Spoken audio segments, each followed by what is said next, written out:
Hello বন্ধুরা, আগের দিন রাত্রেবেলায় আমরা কি রান্না করেছিলাম তা আজকে ব্লগে আমরা শেয়ার করছি। তো প্রথমেই আমি আটা মেখে রেখে দিয়েছিলাম ও লেচি কেটে রেখে দিয়েছিলাম। তারপর আটাকে খুব ভালোভাবে বেলে নিলাম এবং রুটি তৈরি করে নিলাম।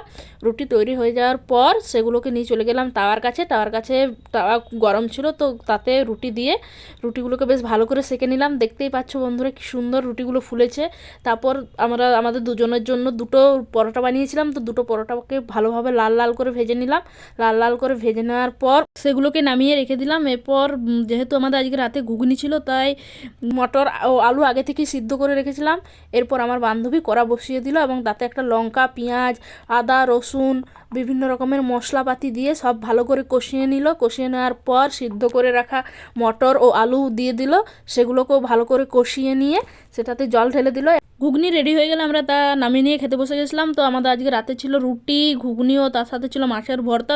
তো আমরা খেতে থাকি। আমাদের যদি ভিডিওগুলো আপনাদের ভালো লাগে তো প্লিজ আমাদেরকে লাইক, কমেন্ট ও শেয়ার করে দেবেন এবং সাবস্ক্রাইব করে আমাদের পাশে থাকবেন।